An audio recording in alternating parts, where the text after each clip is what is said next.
Agama ini terdiri dari 3 komponen. Ini ketiganya ini harus sekaligus, harus ada satu paket.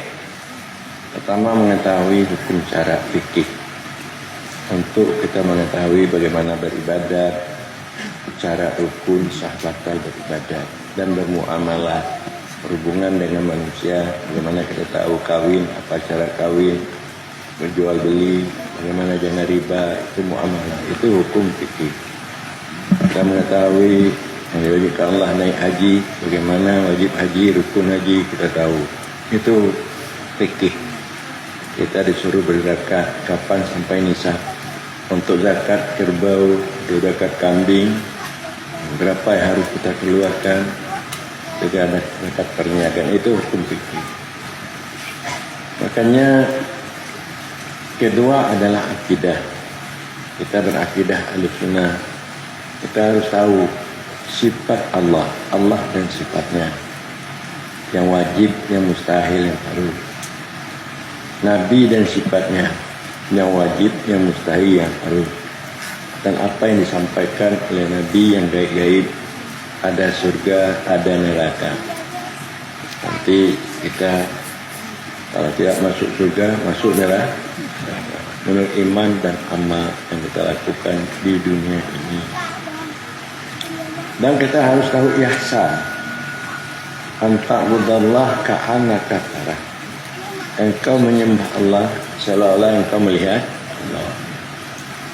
Dengan apa kita lihat Allah? Apakah dengan mata kepala? Apakah dengan mata hati? Kita melihat, menyaksikan Allah dengan mata roh, dengan syuhud, dengan bermusyahadah.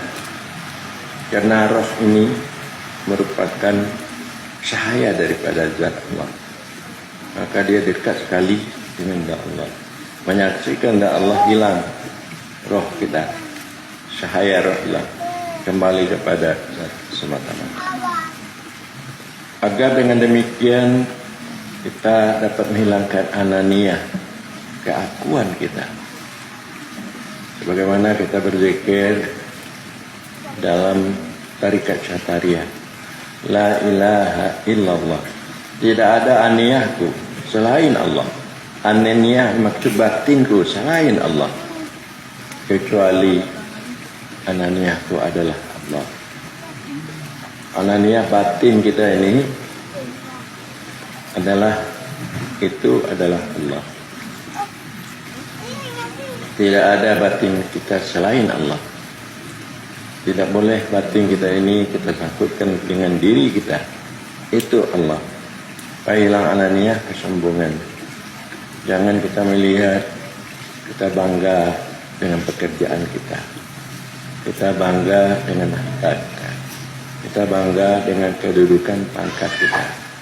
Karena itu bukan milik kita. Milik Allah diperpinjamkan kepada kita sementara. Jadi untuk paham ihsan kesucian ini, menghilangkan ananiyah, untuk meningkatkan akhlakul karimah pada diri kita. Akhlak, tahukah Anda akhlak? Akhlak itu satu sifat yang ada pada diri kita. Kalau sifat itu baik, mudah kita melakukan amal-amal yang baik tanpa pikir, tanpa berpayah-payah. Tetapi kalau pada diri kita ada akhlak yang jelek, maka akan timbul perbuatan jelek tanpa pikir, tanpa berpayah-payah.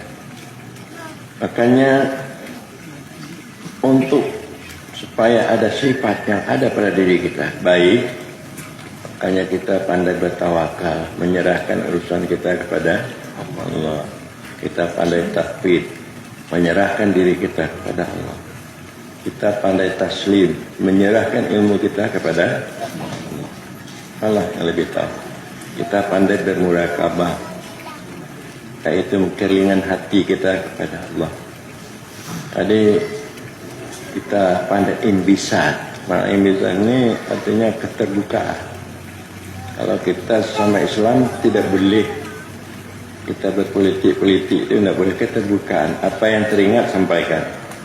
Supaya teman kita tahu apa kemauan kita dan apa yang harus dia bantu kita. Keterbukaan, imbisan. Jadi kita pandai petua, melihat kelebihan orang, hak orang, melupakan hak kita dan kelebihan kita, supaya kita nyambung dengan orang. Orang senang berteman dengan kita. Kalau kita hanya melihat kelebihan kita, hak kita, tidak melihat kelebihan orang, hak orang, orang tidak mau berteman dengan kita.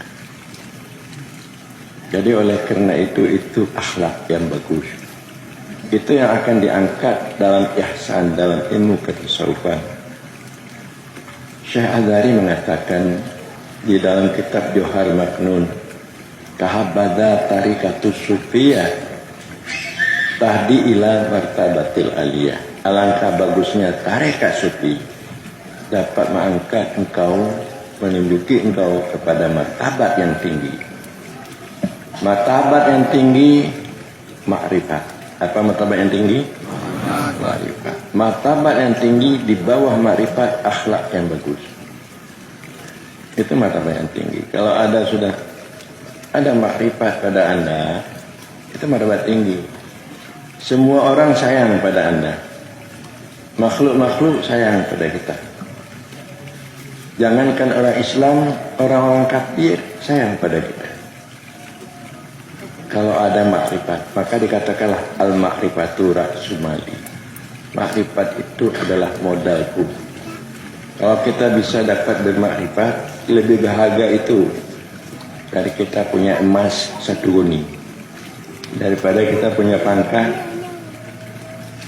sama pangkat yang tinggi. Makrifat yang dimaksud paling kurang makrifat khawas,